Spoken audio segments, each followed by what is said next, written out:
I'm Ken Webster, the Artistic Director of the Hyde Park Theater.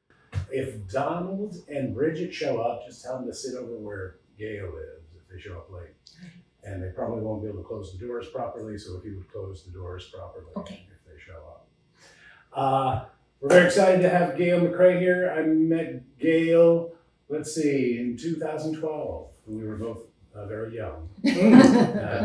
And I guess you all know that he was on an amazing odyssey for several years, traveling around the country, and this is his really wonderful story about all the people he met, and the policemen he met, and the policewomen he met, and the journalists he met, and we're very excited to host him here tonight.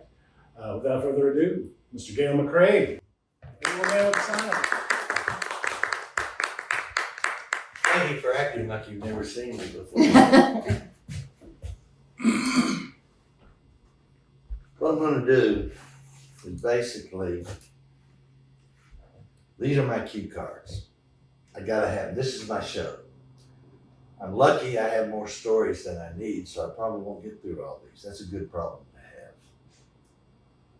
But I want to start at the first, and at the first, it's very simple. Trump got elected.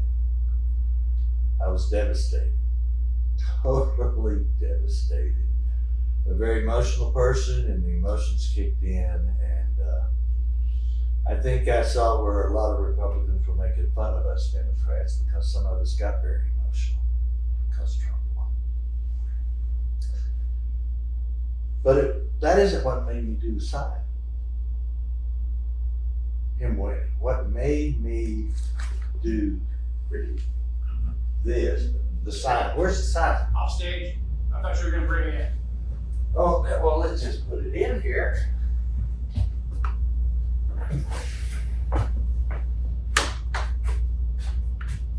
Then, but what really changed and said, I got to do something, was when my mind said, Donald Trump is now leader of the free world. That just put me over the edge. I came up with the slogan for this because I grew up in Apache, Oklahoma, my first 6 years. And I can still remember two men talking and saying, you know, Bill's son, that kid makes great A's in school, but sometimes that boy don't act right. The other man would say, but I know what you're talking about. That's why I'm not that original. That's just where I started. So anyway, I started. Let me just say this. I was so naive. I was so naive. I thought that I would stand at the intersection of Hewlin and Granbury Road, half a mile from my low-income senior apartments, whenever the mood hit me, and that would be that. No. There's this thing called social media. I know it's powerful, you know it's powerful, but until it starts talking about you and taking you on this journey, you don't really. And that's when it all started. What happened was somebody took a photograph of me. They posted it on a Fort Worth liberal Facebook page. And they were saying, who's this? Who's this? Who's this? Well, a friend of mine, she saw it. She said, oh, that's my friend Gale McCray. So then it started. And it just kept going. I would write on there sometimes, and it just kept. And then a friend of mine that I made when I was out in California, I used to see her at a conference I used to go to called the Science and Non-Duality Conference.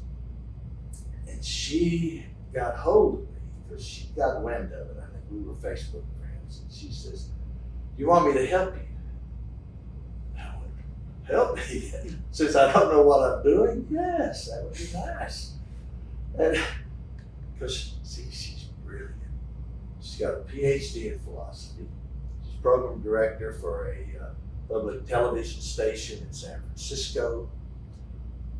She knows how to do GoFundMe, which she helped me with. She knows how to do social media. She just filled in a lot of blanks that I don't want to do it. I don't really know about. And so she came on board.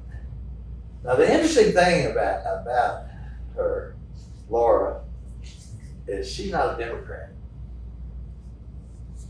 She's not a Republican. She's a radical. She's from Ireland. She has no Irish accent, but she's from Ireland. You know how I know she's a radical? She told me she's a radical, and I believe her. She's pretty out there. But she came on board and helped me so much. So here's the cue cards. This is my script. Gotta have it. 81 years old, memory. I couldn't do an hour and 15. I couldn't do a 30-minute show on memory, I don't think, right now. I am not, memory-wise, what I was even when this was going on. This happened, basically the journey I was on happened while Trump was president. I made it in 2017, in February, the month after he was put into office, and I used it off and on. I never got real regimented about it because I didn't want to turn it into work. If I would have turned it into work, I probably would have burned out pretty quick. So I would take breaks, and and that's what ticked me off. But what the first thing I want to talk about here is my very first interview. I got contacted by a woman that had been a Facebook friend, and I'd never met her. I knew she was a freelance reporter. She was in Buffalo, New York. She contacted me, can I interview for an online publication? I said, okay. So we talked, and then I read the article, and I was just, I'm learning. All I'm doing on this journey is learning, because she said something that just wasn't true. She said, Gale McCray is probably the biggest protester of Trump in America. He does this every day. No, I have never done it every day. I knew I wasn't going to do it every day. I didn't want to do it every day.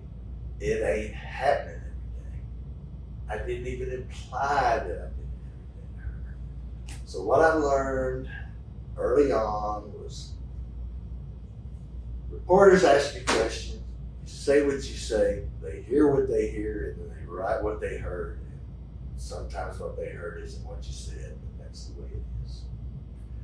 And I also learned along the way to take a little more control of the interviews, because they kind of have some of their own agenda going. And my agenda is real simple.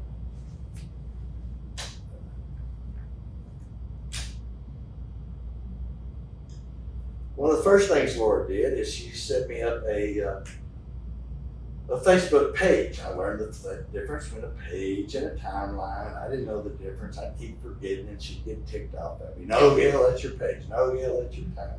Oh, okay. But she made me, and we called it Old Man with a Sign. The reason I called it Old Man with a Sign is real simple.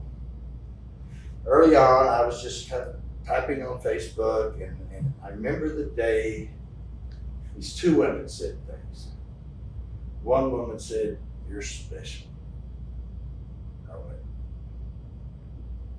"I don't feel special. All I do is hold a sign. That's not that special to me." Another woman said, You're brave. I didn't see anything brave about it. I never felt threatened. And so after I got through thinking about that, I said, well, if I'm not those two things, what am I? And I came up with, oh, here's your line. Just an old man with a son.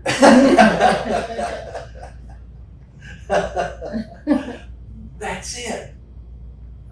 Don't make me more than what I really am, okay? And I was going to say the brave thing. I really couldn't relate to it because I look back on my life and I said, "What have I done that's brave?"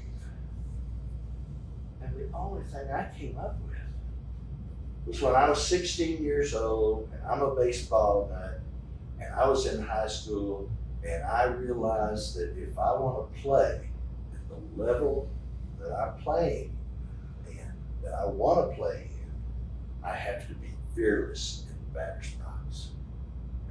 I can't just, for me, it was about being aggressive and attacking the baseball.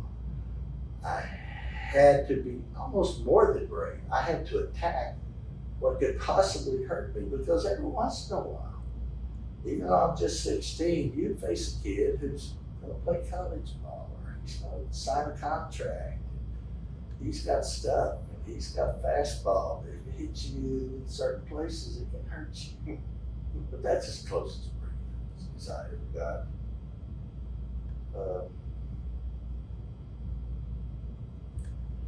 On that page she made for me, on that page that Laura made for me, she, I would write and I'd always finish it because I realized I had a platform. I didn't chase a platform. I didn't go looking for a platform. But here I am, I have a platform. And I tried to respect it.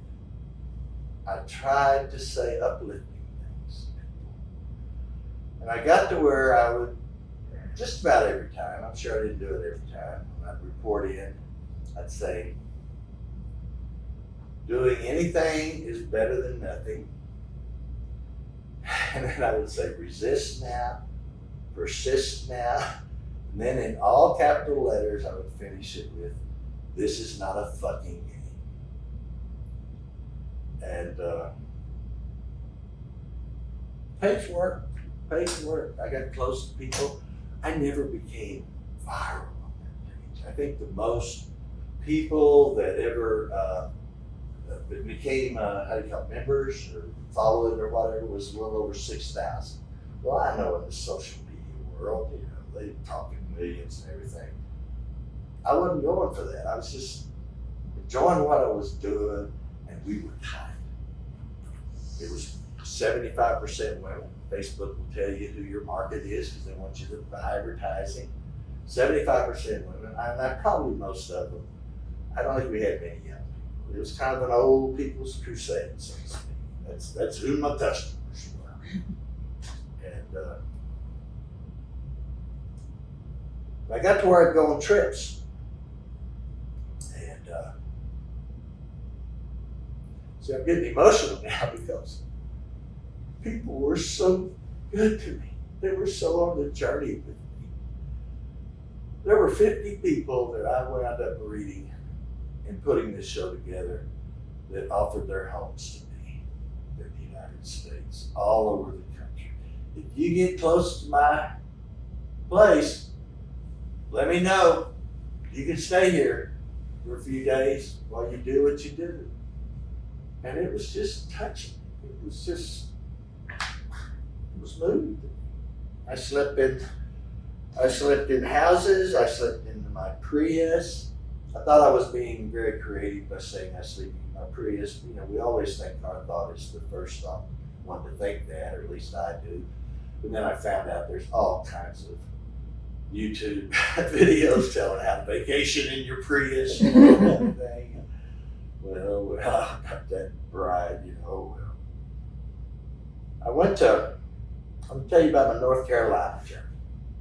This was on my second trip to Washington, D.C.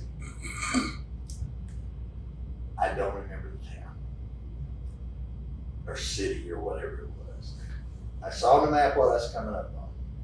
So I did what you're not supposed to do. I'd get on my phone while I'm driving, I'd look up the newspaper, I'd try to call somebody because a friend had to tell me, Gale, are you using media, television, and newspapers and whatever? And I went, no. He said, don't you think it'd be good? And I went, yeah. And so that's why I started doing that. So I call this newspaper, the guy picks up the phone, he says, well, that's not my specialty, but I'll tell you what, I mean, but take down my personal phone number. When you get to the intersection you're gonna be at, I'll come out there and interview you. All right.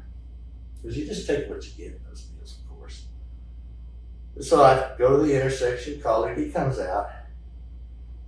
He was my kind of reporter. He was cynical. I love cynical reporters. I don't like smug reporters because I've seen the stories they write or the stories they don't do because they're judging. This guy's judging, but he's only judging for information. That's all he wants. I found that out real quick. He wasn't, he was all business. He was professional to me. So he's standing there beside me. Well, here comes a policeman. Comes up. I was always having to deal with policemen, and he comes up and he asks me, can you stand off to the side? And I told him, well, I always tell policemen, can you get off this median, you know? And I'd say, no, I really don't want to because medians work for me. They maximize what I do. They put me out there, you know. Because what I'm doing, basically, cars coming this way, I do this, cars coming this way, I do this, cars coming this way, I do this. Medians were the deal. I became an expert on medians and holding a sign. And it was fun. I just had a lot of fun doing it. So anyway, while I'm there, he sees the policeman, he just leaves. There's a lot of wood. You just talk to him and they say, hey, he's not bothering anything, really. And they'd leave. Not all of them did, as I'll tell you later. So I get through, and he and I are walking back because his car's parked next to mine across the street in the lot of a strip mall. And all of a sudden, this woman, young woman, comes running out of this store, and she looks at me and she goes, it's you! And I went, it's me! And we just ran and just hugged and hugged and hugged. It's a fun gig, baby. It's a fun gig.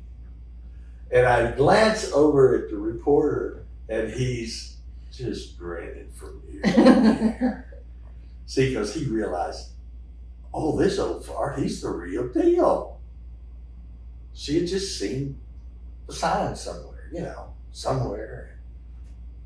Had that kind of reaction. And again, I feel the emotion because it was the people. It was the people that were so much a part of this thing. I mean, I thought I was taking this sign on a journey, and the sign was taking me on a journey.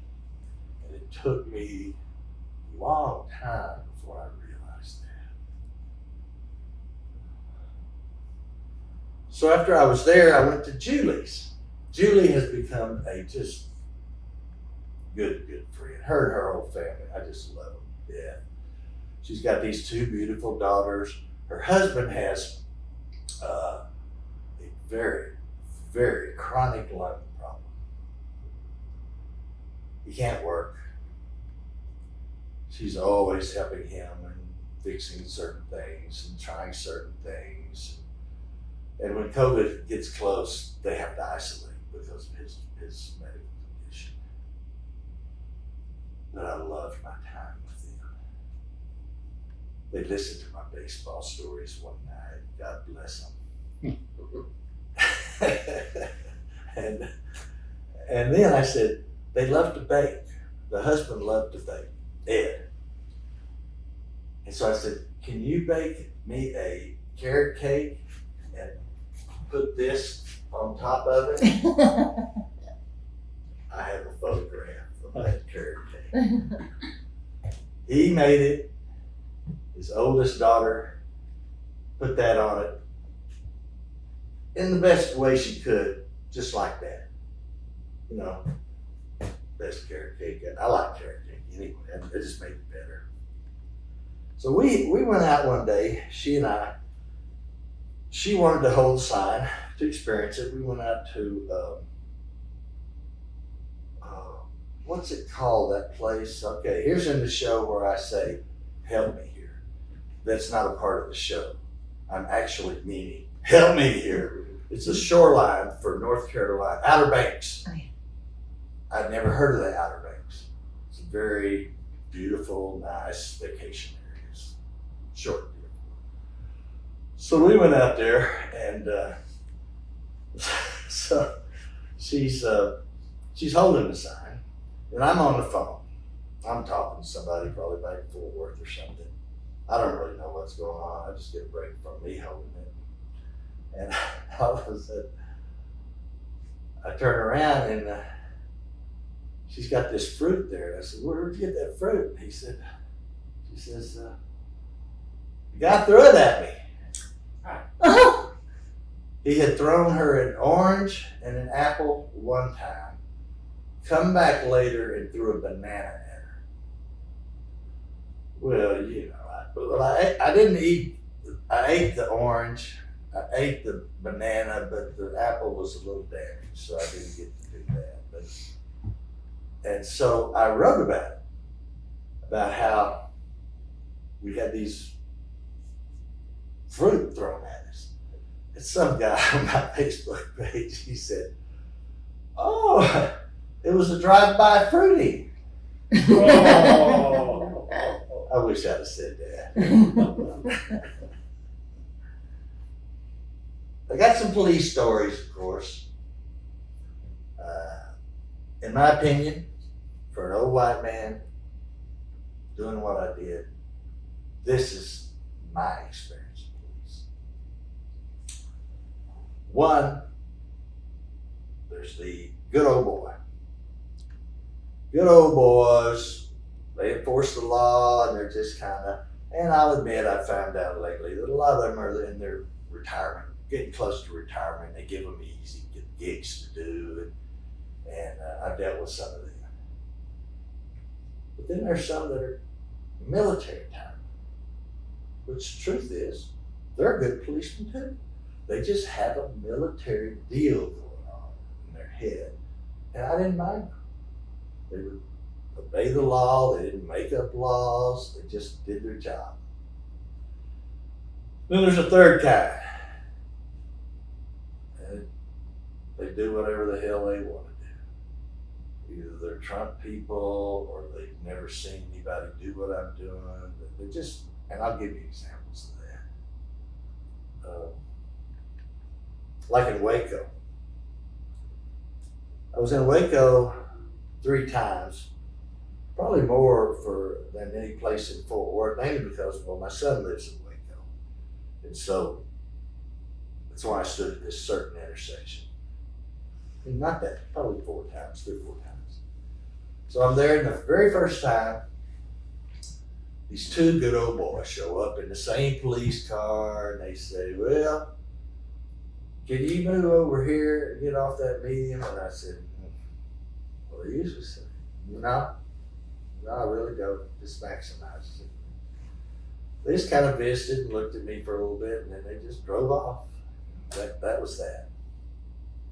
And then one time I had a plainclothes policeman in a suburb of Cleveland, Ohio. And he comes out, and he's, you know, like I said, plainclothes, so he's taking care of probably non-dangerous situations or something like that. And he comes up and he said, "Well, we got a report," and I was always reported. I'm 100%, 99% sure it's Republicans calling me in and saying, probably saying, "He's in the middle of the street." Because that's what the police would say. They'd say, "We got a report that you were in the street." And I would say, "I don't get in the street." And we'd go and deal. Well, this guy shows up and he says, you can't get in the street. And I said, I don't get in the street. And he says, well, I know, but you can't get in the street. And I said, did you see me get in the street? He said, no, I didn't see you get in the street, but you can't get in the street. And I said, I don't get in the street. He said, well, you can't get in the street. And we went on for freaking 5 or 7, who knows, with that routine until I finally realized, gotta get in the last word. He's been trained. So I just let him have the last word. Also, I'll throw this in there. At that intersection, a woman came up, probably in her 60s or 70s maybe, and she's over here, and it's not a lot of traffic, and she made the mistake of being the first person at the stop sign, and I'm close by, to roll down. She made the mistake of rolling down her window and saying, "Get a job!" I always had a response for that. Don't mouth off to an old man who's been doing this for a while, because he's learned all the things to say to you when you come up with your crazy lines. And I'd always say, I'm retired, it's America, and I can do what I want. And she looked looking at me while I went in, and she went, she realized I'm gonna look straight ahead right now. And that was kind of funny. And then anyway, to go back to Waco, I had a young cop come one time.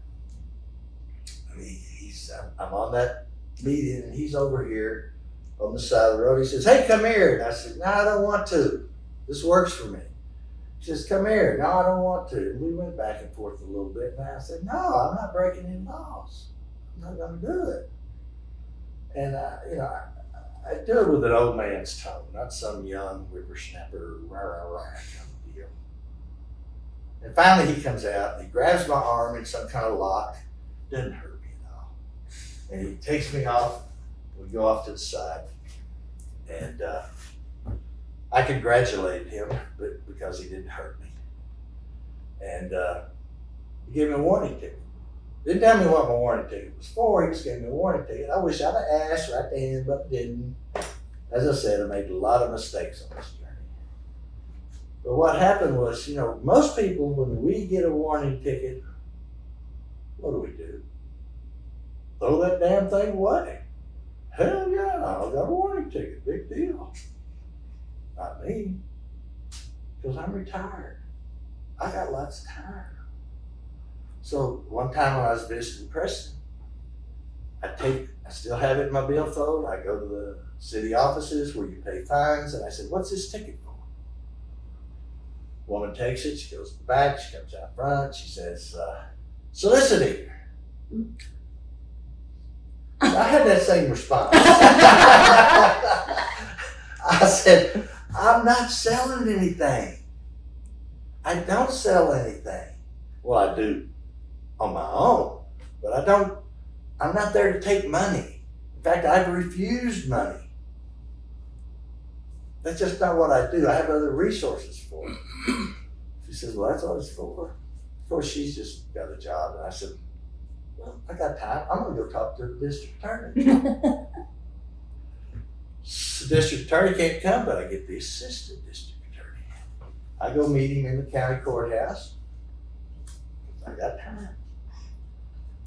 And basically what he does is he gives me, I'd say, lawyer talk, which is, I realized, this isn't going anywhere. This is, maybe they have a different definition of soliciting in the law. That's just what it is. And I'm talking about policemen here. I went to my hometown of Lawton, Oklahoma, and I stood there at Cash Road and Sheridan, and I know just where it stands. It's been a big, heavy traffic place for a long time. So I stand there. And this is when I first realized I didn't see anybody like me. This is strange to them in Oklahoma. And the cop pulls up and he says, "Where'd you get a permit to do that?" And I said, "I don't need a permit. This is America. This is free speech." And his eyes kind of glazed over. He wasn't used to someone just talking to him, you know. So he asked me a few questions. And he said, well, where you live? And I said, I remember one of the things. I said, well, I live in Fort Worth, but I graduated from Lawton High School. In fact, I was trying to make myself human, and I love to brag about it. In fact, I played on the 1959 Oklahoma State Championship baseball team for Lawton High, you know. And my mom taught school here for 35 years, you know. Just trying to say, I'm not like somebody off from a place trying to just cause trouble. And so eventually, he didn't even say bye, he just drives off. Well, about 20 minutes later, here comes two cop cars, young policemen, one black, one either American Indian or Hispanic. And one of them comes up to me and he says, can I see your driver's license?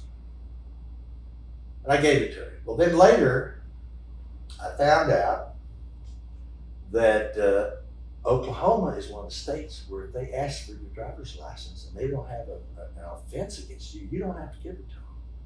Some states you do have to give it to them, but Oklahoma's not one of them.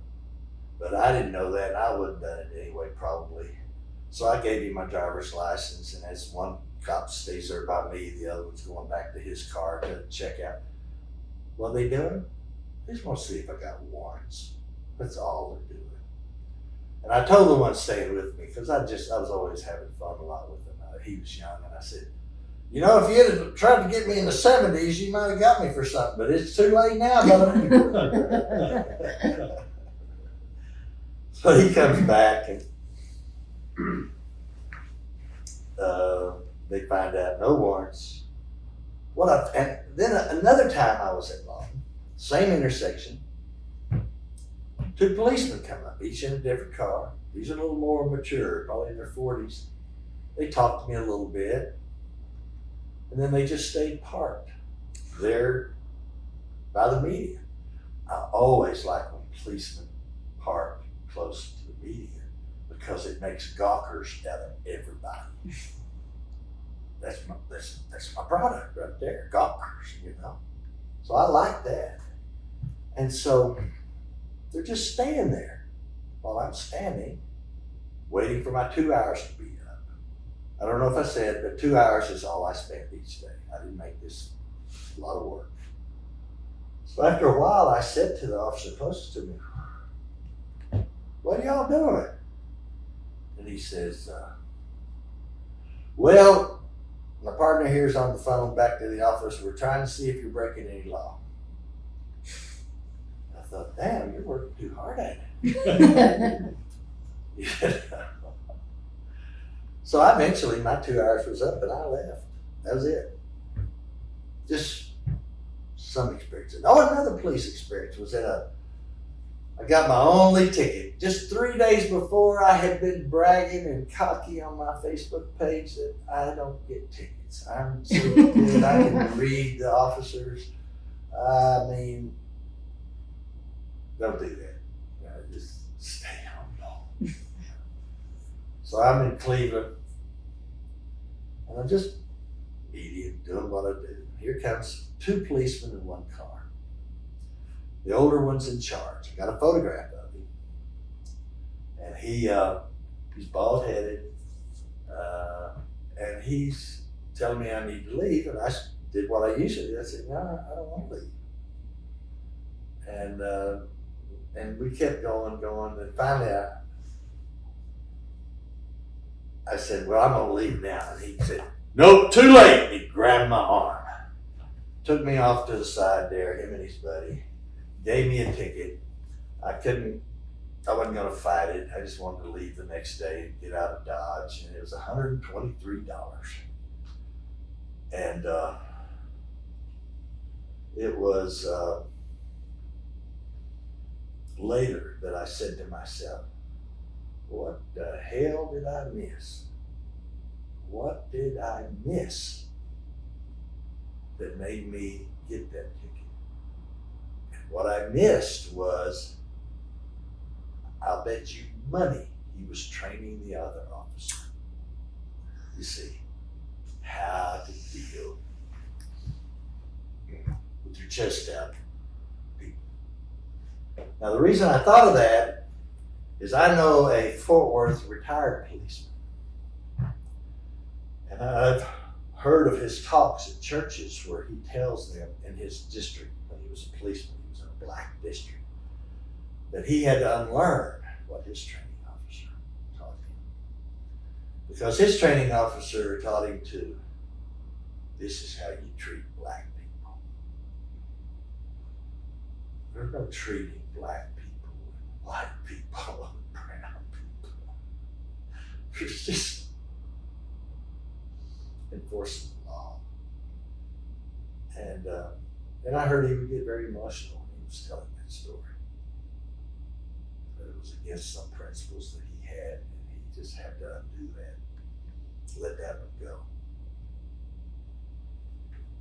Now, these are two friends of mine from Conway, Arkansas, and they came all the way here to see my show. Really. And mainly through Allison, I met her. And her being here represents all the people who were on the journey with me. Because it went, that corny saying, it went from a me journey to a we journey. And that was very touching for me. Met her in Little Rock, Arkansas. And then when I made 2 trips to Washington, D.C., it just so happened she's there both trips. And we hooked up both times. So we're there, I think it was my second time to Washington, D.C., and I'm with her and a friend of hers. And we're just visiting, and all of a sudden this guy comes up, not as far from here to the chair, and he's got on a suit that I would say probably cost more than all the suits I've ever had in my life. He was looking good. And he's got a camera and he's taking my photograph of me in the sign. I've never had that happen before. Somebody that good looking, affluent, you know. So I asked him, who are you? Well, it just so happens I have his business card right here. He gave it to me. His name is Jack Howard. He said he was head of the U.S. Chamber of Commerce in Washington, D.C.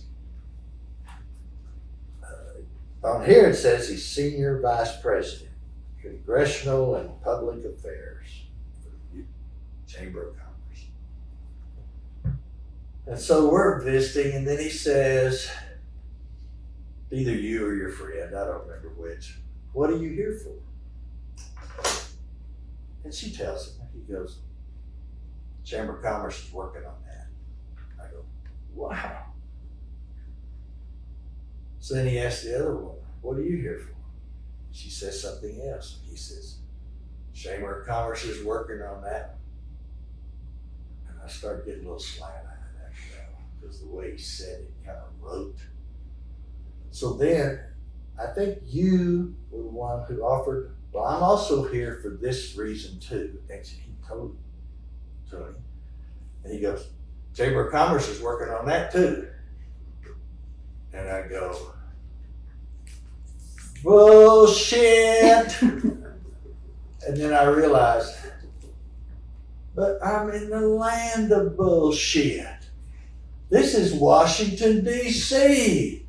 Bullshit rules here. And I Googled him when I got home. He was in the George W. White House. He's a Washington boy. And just one of those quirky experiences. Oh, and I like to say it probably helped us that he tried to blow smoke up our asses, because I talk like this, and they're from Arkansas. You know how it is?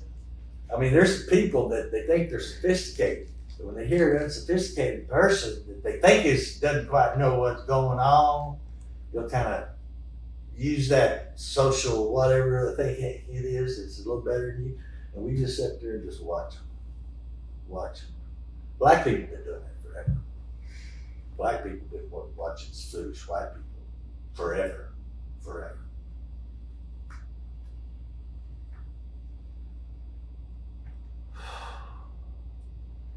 I took a chance saying this on my Facebook page.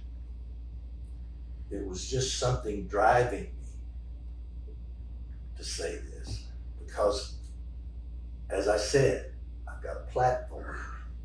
I'm trying to use it. So the best I remember, I wrote something like this. If you think that you're a political activist because you come on my page and you kind of live vicariously through what I do, then I suggest you go somewhere else. I said, I'm not your dancing bear. Because by then I realized I'm doing a quirky little thing. It's a little quirky, a little interesting, a little odd.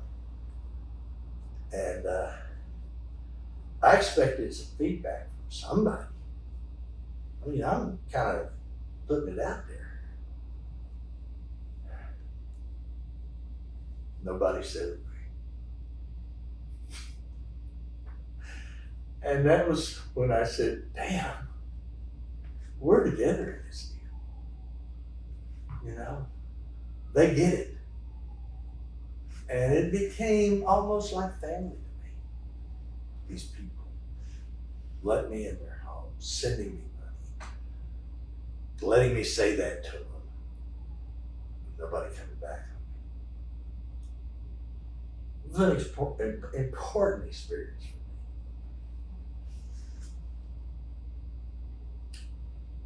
Well, I met some dandies. I was in Greenville, Mississippi. I really went there to go to the music festival, but take the sign with me. Held it a few days. Anyway, I was there, and my host, we went out to eat late on a Sunday. A nice little cafe. He'd been in the food business before, and we get there about 1. And there's these 2 church ladies over here.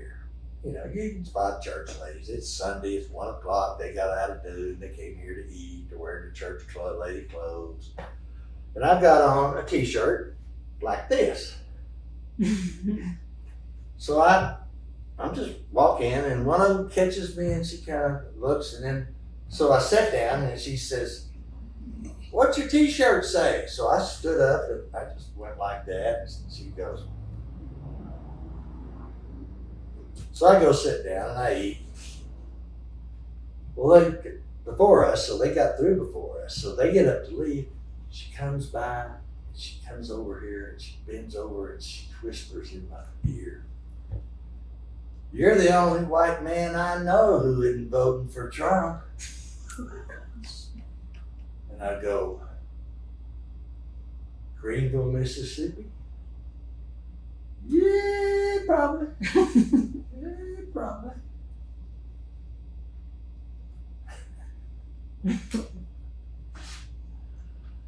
Had a guy one time, I only had one guy mention a gun.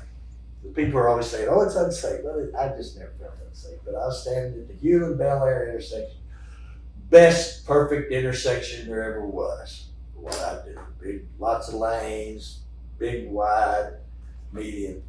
So I'm standing there, car here, car behind, kind of beat up car with an old fart in it about my age. And he yells at, "I ain't gonna get my 9mm. Now I will tell you right now, you have no idea how fast you can process information when somebody says that to you. Because within 2 seconds, 3 seconds, I knew if I saw any kind of movement towards him, with some kind of gun or anything, I had him, and I knew where I was going to go. I was watching him, and I processed it just like that. And then I realized it's bullshit. Well, I got a little cantankerous, so I walked up to him and I said, "Go fuck yourself." Well, there'd been a guy there interacting with me who was a weirdo, who I found out later was for Trump. He was a little strange, but he wasn't coming down on me, but I could tell something ain't right with him, but I tolerated him. Well, then he jumps on board with this guy coming back at me. And so I asked my son-in-law, who'd been a policeman before, I said, can I bring charges against anybody that says something like that to me? And he said, well, were you scared any? I said, for 2 or 3 seconds, I was scared shitless. He says, then you can file charges. Didn't know that. So I'm always learning things, along the way. I'm learning.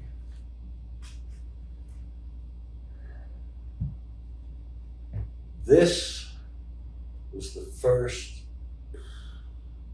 how do I say this? I just use the term profound experience I had. I'm driving from Paris to Lawton, Oklahoma, and I want to get ice cream at Nocona. I want to get hamburger and ice cream at Nocona, Texas, Dairy Queen. As I see it as I'm on the road through. I walk in, young lady, what works there? She's 17, 18, maybe 19, cute young lady. And I've got wearing a cap, and it's got a button on it that is says the same thing as the sign, like this. Wow. And I forget I had it on my cap. So anyway, she says, she puts the order in, she comes back, she's standing in front of me. She's just so, you'll learn what she is. She looks at me and she says, I like your cap. And I thought, there's nothing special about this cap. And I went, oh. You mean the button? She says, yes, sir. I said, I'm in shock. Because see, I have this idea that every little small Texas town is Republican. And everybody in there is, which of course it isn't. But this is happening to me. It's different when it's happening to you. At least it did for me. And so after I recovered from that, I said, well, I sell these, and as soon as it came out of my mouth, I said, hell yeah, she works at Dairy Queen, give it to her. So I said, if I give this to you, will you wear it? And she looks at me. This was her magic wand. Yes, sir.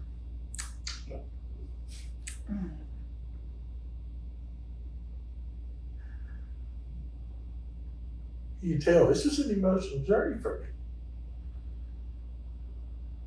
And so my emotions just, I can't believe this is happening here in Oklahoma, Texas. And then I said, you think for yourself, don't you? And she goes, yes, sir.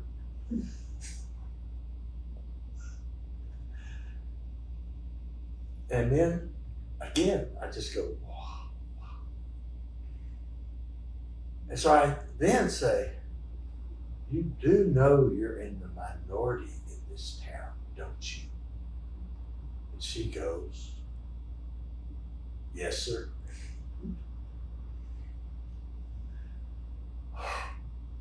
So I get the food.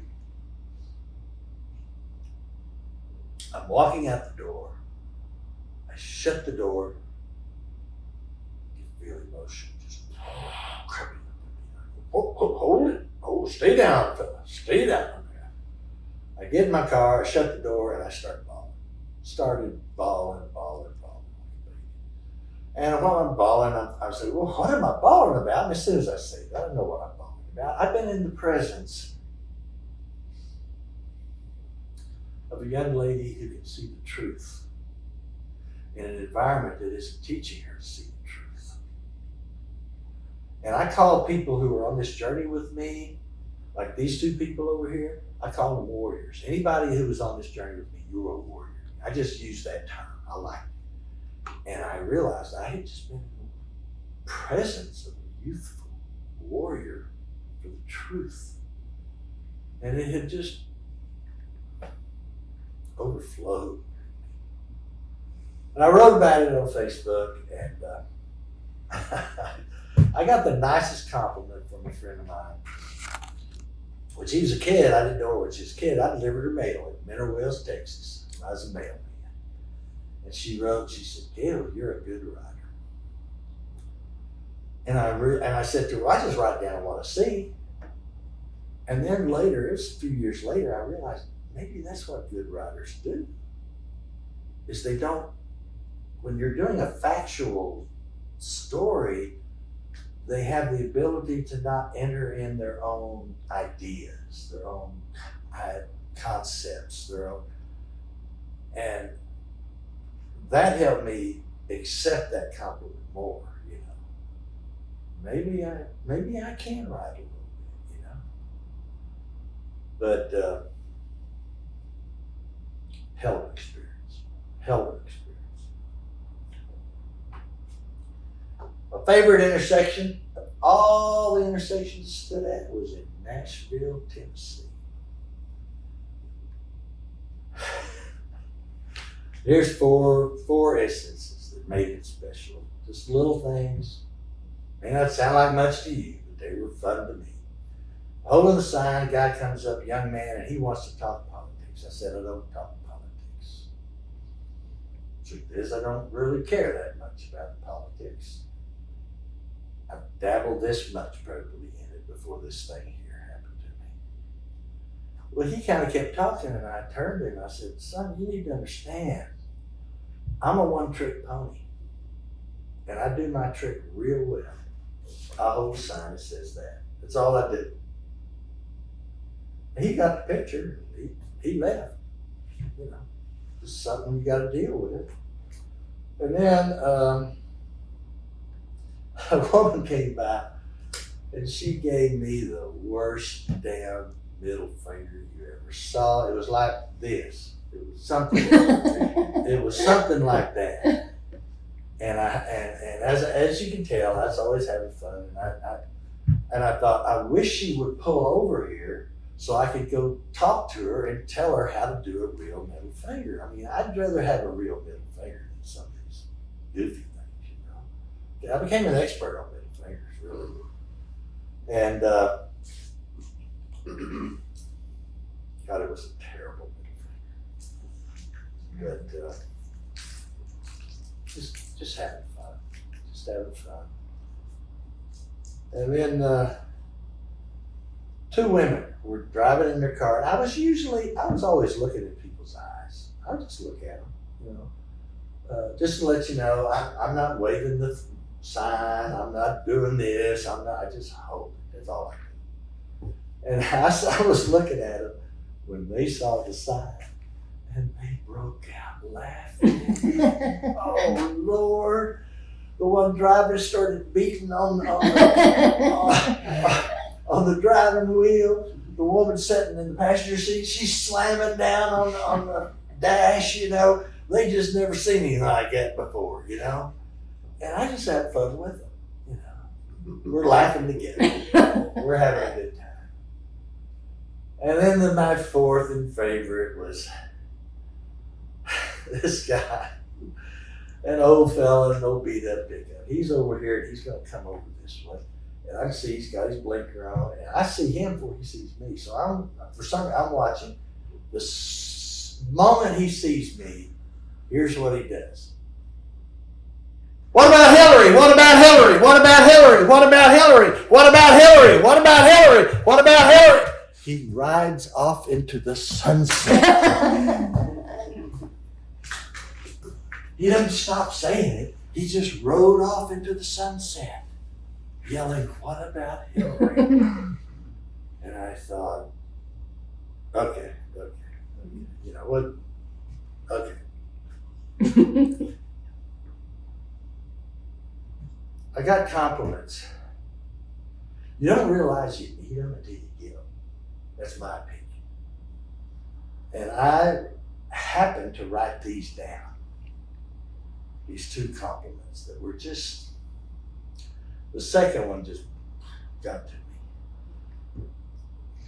me. And here's the first one.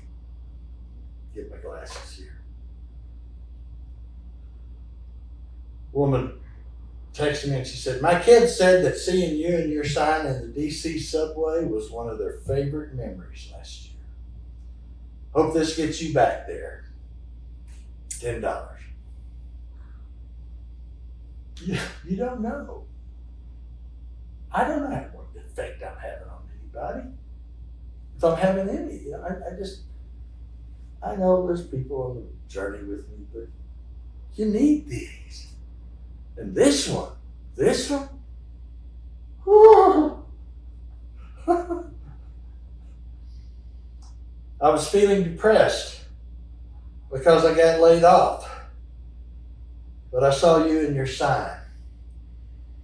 So I found where local Democrat office is, and I'm headed there now to help them out. I read that one. It got gushy. You know, it means so much. We don't know how much we're helping people by standing up. We really don't. I was standing at an intersection in Paris, Texas. I was there a few times. I developed some friendships there. They've since moved up to Kansas City area, but I was in Paris one time holding the sign, and then a cop came and said, oh, you can't stand here. He was a good old boy, and I really shouldn't have been standing there, and I left. It was time to go anyway. And I parked by a fast food restaurant across the street. So I'm walking to it. Well, here comes this young lady running out of the fast food place. She says, you want a drink? I said, sure. So I put the sign in my Prius, and I go in, and I'm sitting there, and there's no business. I'm the business. And a bunch of kids are around me, and I don't remember what they said. I don't remember what we did. They probably asked some questions or something, you know. But what the kicker was, this young man, he got up, I guess he had to go back to the kitchen, and I heard him in the kitchen, and he said, this is the greatest day of my life. And our first inclination is, of course, for me or any of us to say, well, you need to get out of Paris more, but it's really about innocence. Yeah. That's what it's about. He had seen something that maybe might influence him down the road. And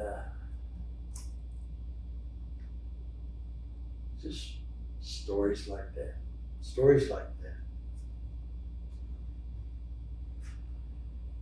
I've been doing it for a while. So this young man comes on.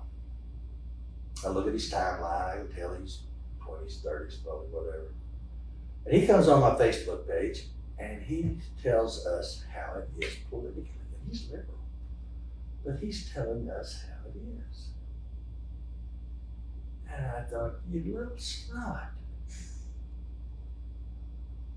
I've never seen your name on here before because there's a lot of names, but I kind of have a general idea.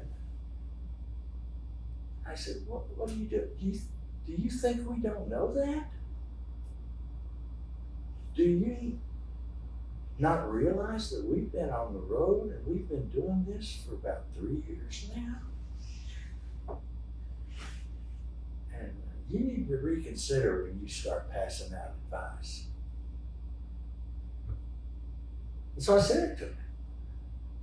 And he comes back and he says, well, I thought we were playing the same game. And I said, we are playing the same game, but we're on different teams. And I took a chance telling him that. But I knew these people who were on this journey with me, they didn't need to be told how Trump is. They knew. Another time, a young man, these young people, we got a lot of, we know what's going on. That's the thing. You old people don't quite know what's going on. This young guy gets on and he says, Very simply. This old man doesn't know what he's doing. I laughed. Because the truth is, I never knew what I was doing. If there's one thing I got out of this, you don't have to know what you're doing to do it. Just start doing it. You'll figure it out, you'll screw up, you'll make a bunch of mistakes.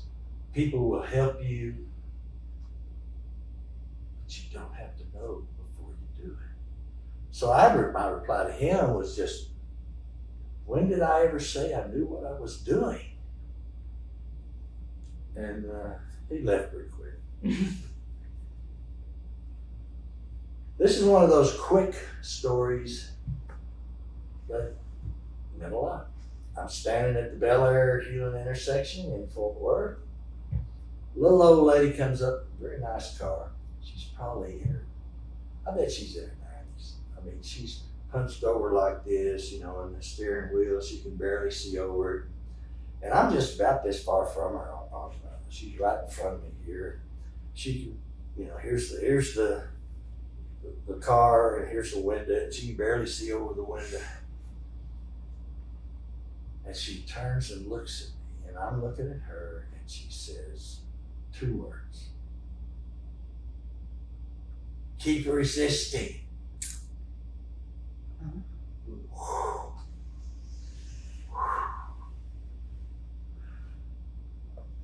I cherish that. Simple. I cherish that. I may wait on that one. I had 3 times when I categorized them under this is getting out of hand. The first one was when I got contacted by a New Zealand morning talk show and they wanted to interview me. And I'm going, God damn.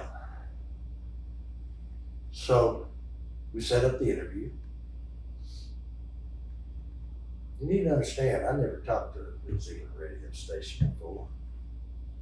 So I'm not real confident in what's going on here. This was pretty early in the process, pretty early in 2017. So he calls me at the time and going, well, I made the mistake of assuming something. I thought we would have a little small talk, 5 minutes, 10 minutes, and then we'd start the show. No.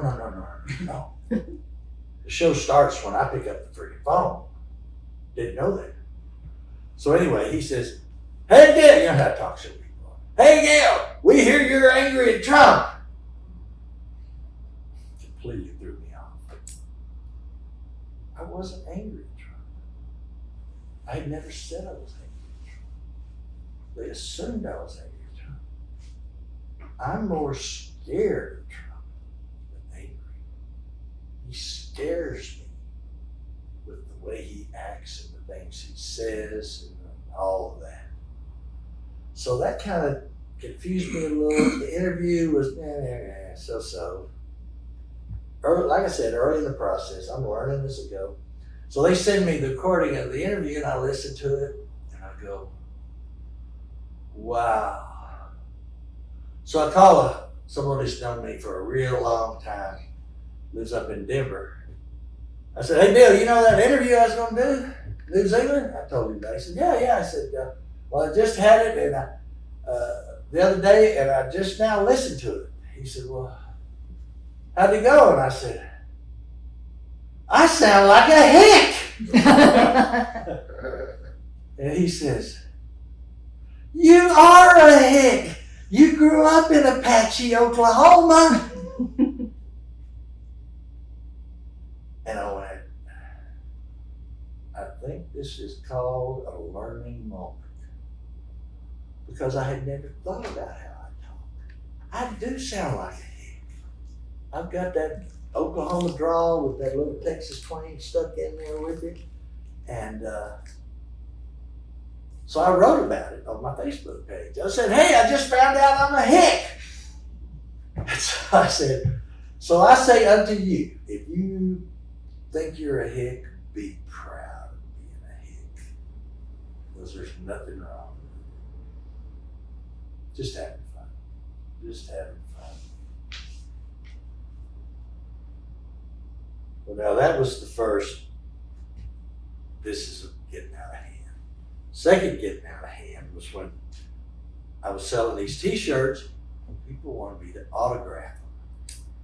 I went, whoa, like I'm a celebrity. Oh, all right. I'm not comfortable with that. That's a little much. But I'd sign them, they'd buy them, you know, whatever. But that was the second one where I said, this is getting out of hand. Now the third, this is getting out of hand, was when the people on my page were talking about, Gale, your sign needs to go in the Smithsonian Institute.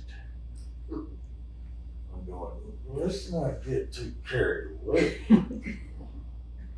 But there was a lot of them, they were into it. They said it needs to go in the Smithsonian Institute. Well, when people would say things like that or they'd make suggestions, I learned how to handle that one real quick though. I'd always say, I'll put you in charge of that. Because I'm not going to deal with that.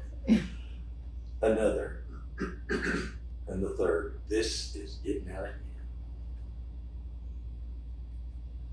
I went to Midland, Texas. I was always being surprised. I went into Midland. The only reason I went, because mostly I was on the east half of the United States. Go right up 35, I was on the east side. The only reason I took my sign with me to Midland, I was on the way to spring training in Phoenix, and going to meet a high school friend there.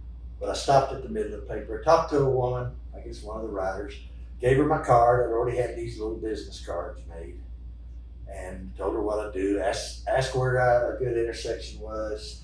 She said, told me where it was, and said, well, we'll send someone out there later. I said, okay, good, great. So I walked out.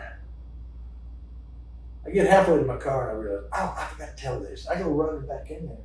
I walk back in there and there's all these people around the computer, and they see me walk in, and he says, oh, is this you here? Is this you here? And I said, yeah. He says, well, we just Googled you on the computer. You're famous. And I would always deflect in some way. One of my favorite deflectors was to say, famous has got cheap. And I would also say, I'm semi-famous. You know, that was my routine with that line. And so anyway, they gave me the best coverage I got anywhere. He said, well, we want you to, we're going to come out, send the photographer out there. He's going to take pictures, and we also are going to put you in the paper, put me on the front page, story about me on the front page of the Midland paper with a photograph. We also want you to write an op-ed. Well, this is a home run. This is a fastball down the middle right here. Now, I'm lazy, so I tried to pass it off to Laura to write it. She said, I'm not going to do it. No, you got to write it. So I wrote it. It's okay. I get an article on the front page for the sign, and then I get to write an op-ed. You can't beat that for a paper. And I realized papers are interesting. If they got a busy news day, that can be different. I'm pretty down on the order of, you know, what to do here and what's going on. But a lot of them, they'd love to see.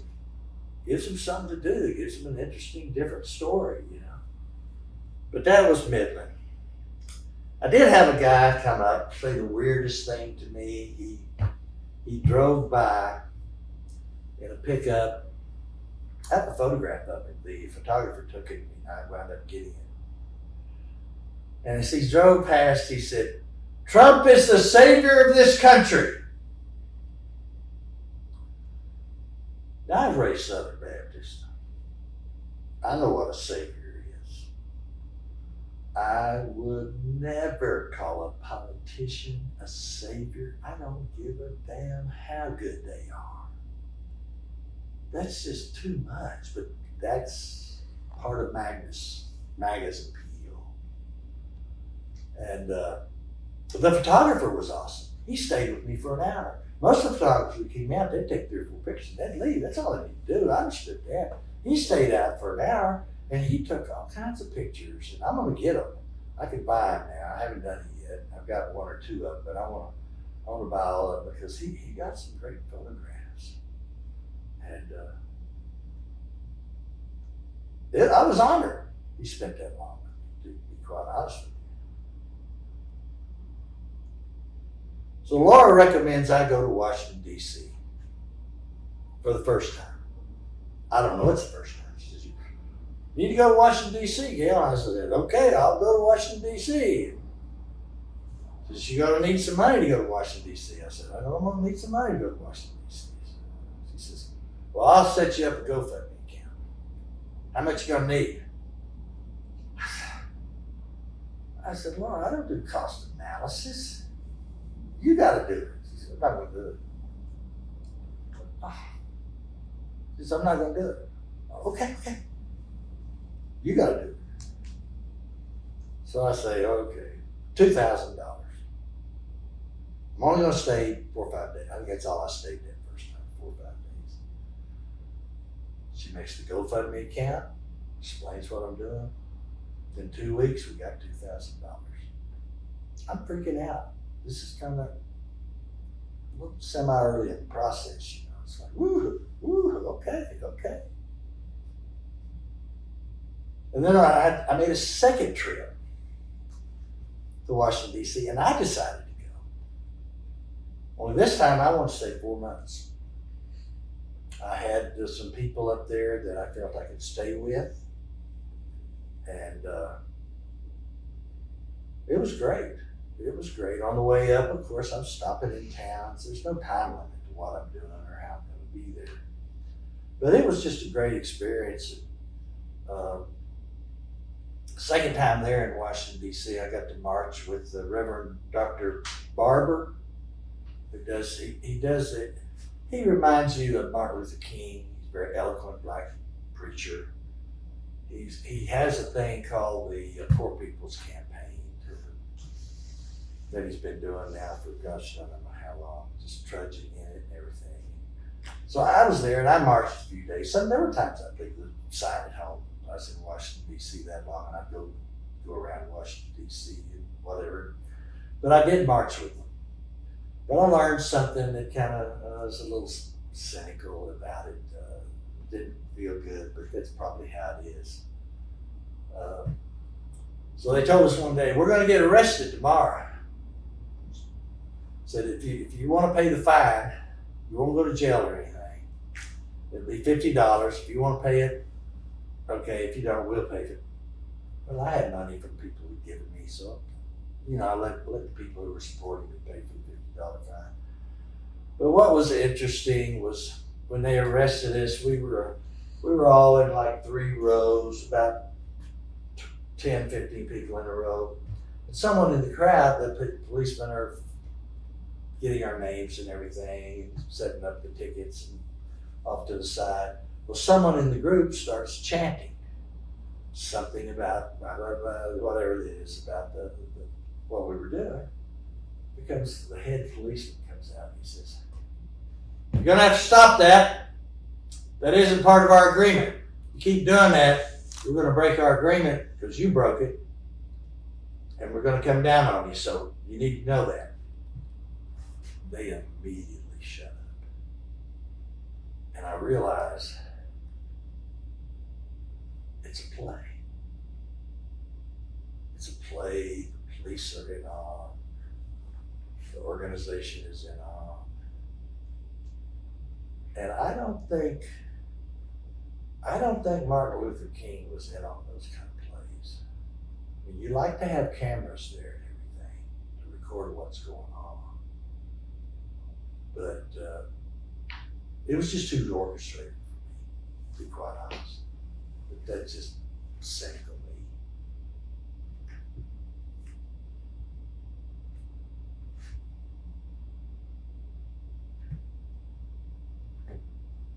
This is an example of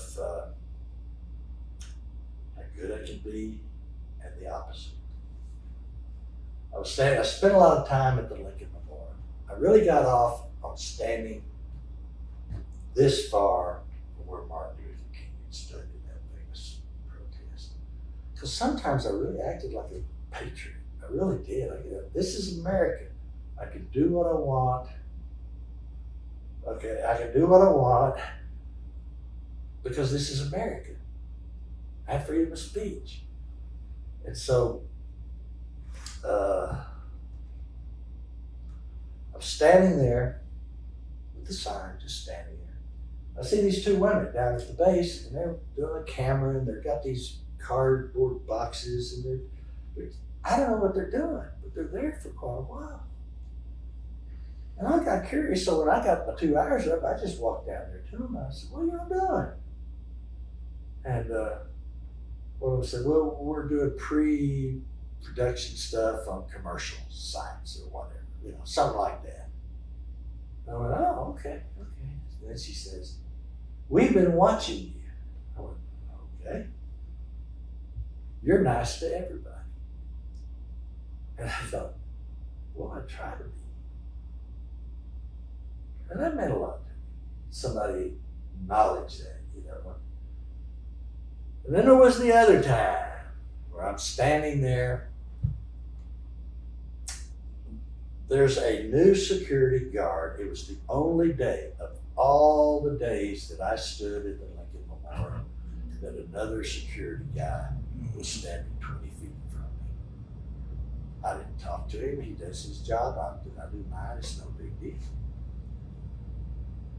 And then later I'll tell you my opinion on why he's there. But so I'm standing there, and some guy right over here, he comes from behind, and he comes right next to me. I don't remember what he said, but it pissed me off.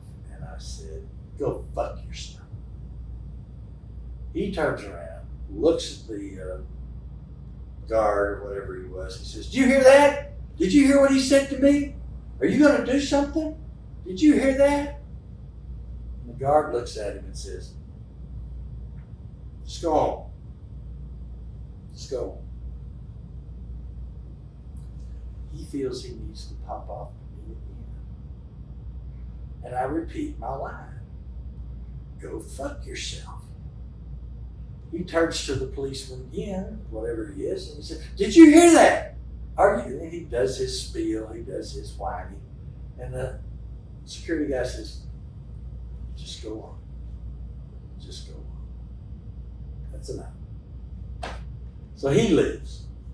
And then I got thinking, why is this security guard here? And then I realized, bet you money somebody turned me in for hassling people or doing something. They make up stuff. They don't read about politics, they don't make up stuff. That's just my opinion. But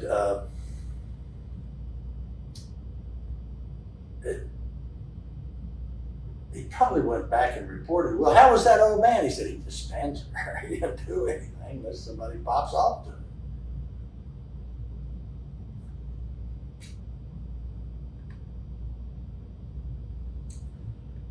Got contacted by a woman. Her and her husband wanted me to come up to Minnesota from Fort Worth, Texas.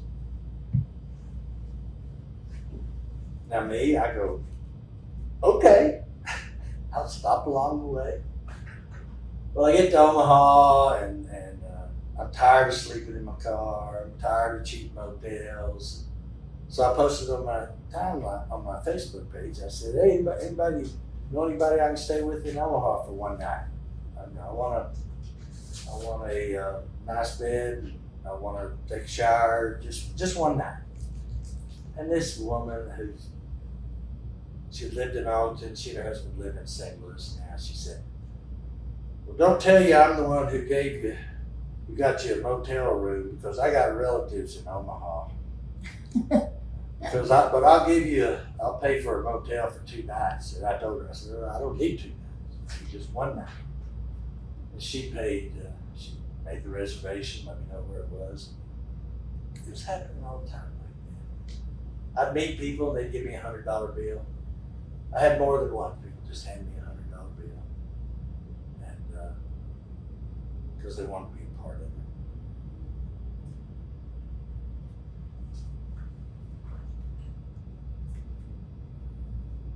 got to shake hands with John Lewis. He and Cory Booker were doing a thing on the steps of the Capitol. My first trip to Washington, D.C., and they're doing an interview because Trump's trying to pull something, getting rid of some kind of do-some bill or one that's not for the people. And all of a sudden they asked everybody to come up there, so I went up there and I'm sitting this close to Cory Booker, and I'm closer now to you, to John Lewis. And he's talking to them, and I'm supposed to go to a meeting at some hearing because I connected with some political guys. So I go to the hearing. I realize I've got to go there. It's time for me to go. So I get up and I will turn to my left, and I'll be darned if John Lewis, I didn't know this, he got up at the same time, turned to his right, and we're looking at each other face to face. And I turned into a silly fanboy. I went, and if he would have responded with what he was thinking, because I could tell the look on his face, and if he had responded, he said, you know, you're acting a little weird, I would have said, I'm acting a little weird.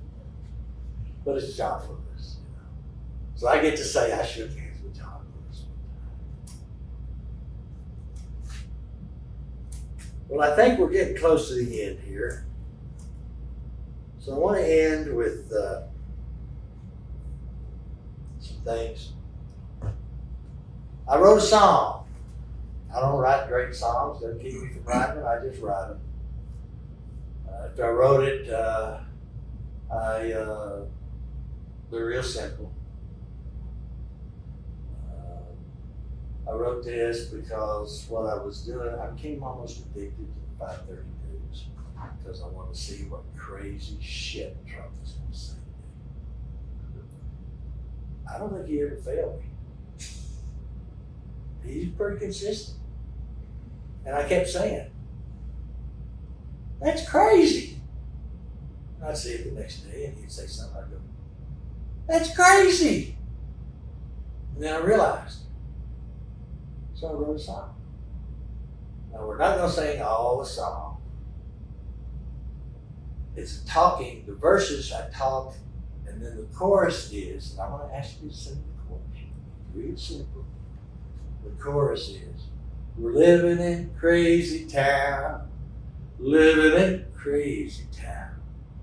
We're living in crazy town, crazy town. No.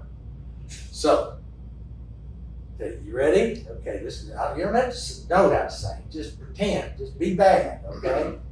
So, the first verse, the only one I want to do is, Trump is our leader. He's crazy as a loon. You know, the only place he'll lead us is to more people dying in June because we're living in crazy town. Living in crazy town. We're living in crazy town. Crazy town. And I got with a real musician and we made a video and we put it on YouTube. And one of the Red Dirt Rangers out in Tulsa, Oklahoma, liked it. I thought that's hot stuff. You know, have a professional musician say, oh, I like that. Got caught up in myself there. I want to close with, next to the closing, with something I wrote. Does anybody here, since we're such a small group, does anyone here not heard of Dietrich Bonhoeffer? Okay, no problem. Dietrich Bonhoeffer was a German theologian, and he came to America, and he knew what was happening in Nazi Germany. And he left the safety of America to go back to resist and to be a part of a group that was trying to assassinate him. And he got caught, and he got hung 3 or 4 weeks before the liberation. And his writings, He talked about cheap grace. He wrote a very interesting, if you're a Christian, on which I'm not, but I know the good theology, I think. And Cost of Discipleship is a popular book of his too. But so here's what I came up with. I call it, I wonder. I wondered how Hitler became leader of Nazi Germany. Now I know. Now I know. I wondered why Dietrich Bonhoeffer paid the ultimate price when so many Christians in Germany did nothing. Now I know. Now I know. I wondered if a political party would sell its soul to a crook for the votes he will produce. Now I know. Now I know. This is where I want you to pan in. Okay? I'm going to put you to work here. I want you to just fill the frame with my face. You ready? I'm ready. Now you know.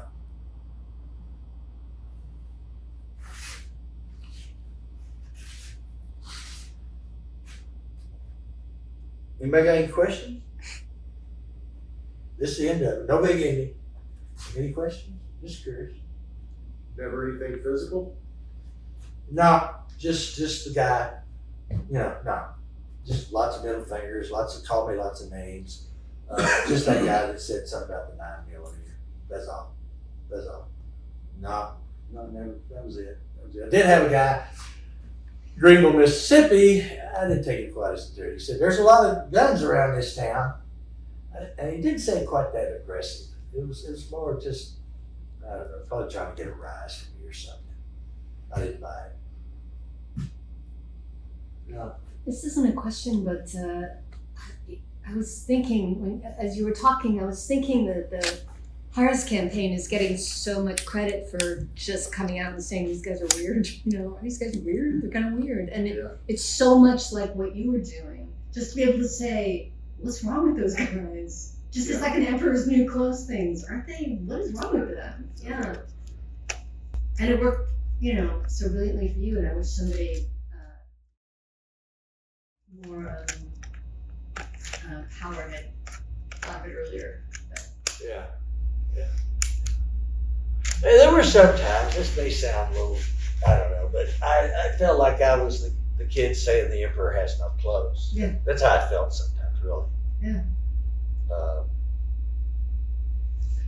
And I wouldn't explain there were some people, not many, thank goodness, that would say, "What does that mean?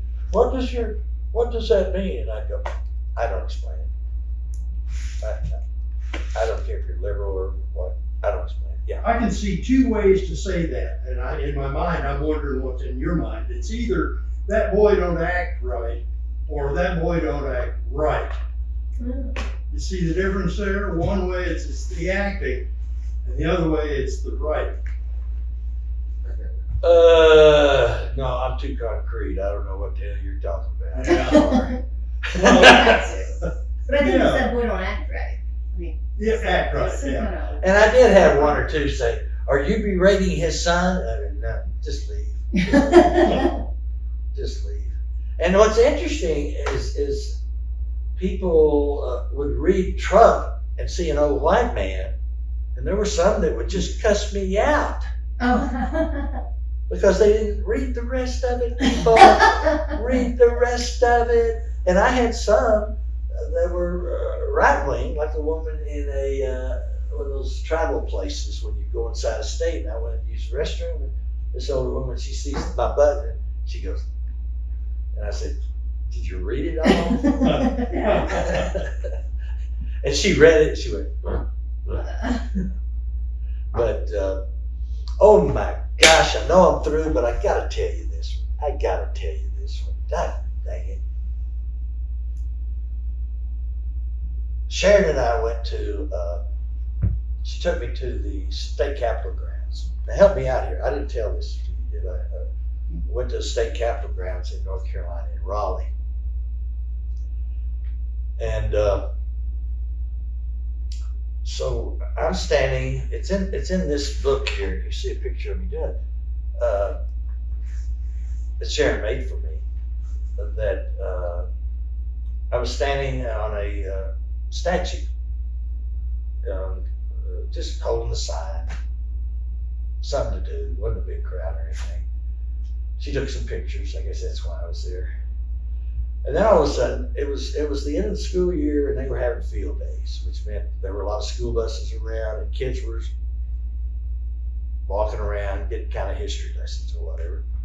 So a white school teacher comes up and she's got about 25 or 30 black kids, probably 6th, 7th grade, something like that.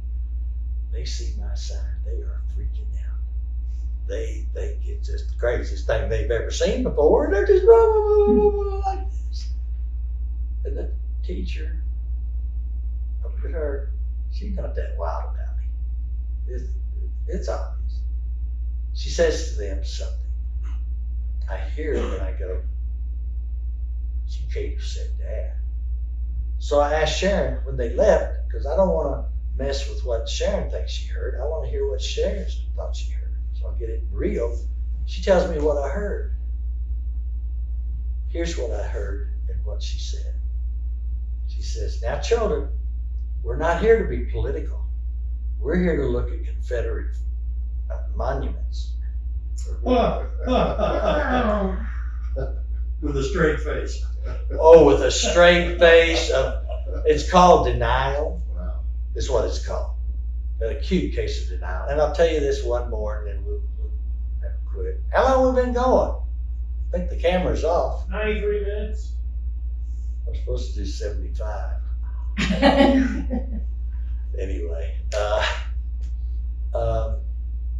so we're getting ready to leave. She wants to leave, and we decide to sit on a bench and relax. There's a picture here too. And up in front of us are these kids.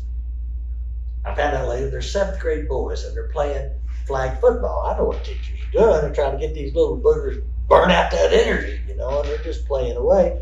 Well, as I always did, when I'm sitting down, the sign is pointing out. That's just what I do. The sign's pointing toward them. I don't expect them to do anything or anything. That's what I do. So I'm sitting there, and all of a sudden, one boy stops playing, turns towards the sign,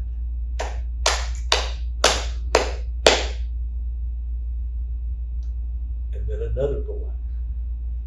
You've seen it in corny movies. It happened. Another boy turned around and started applauding until all 25 of those boys had turned around and they were applauding the sign. And it's like, oh, wow. It was, well, you can see it took me on a ride. It took me on a ride of seeing a lot of America. And you believe they came from Conway, Arkansas. God love y'all. I appreciate it. I appreciate y'all all being here. That's the big word. That's it. I got to work on that time deal, fella. I'll work on that. And I didn't do what you told me to do. I was supposed to start sitting in the chair, and I didn't do it. God damn it. And stand right there. And stand right there. Anchor your feet. He's my director. Because I don't know what I'm doing.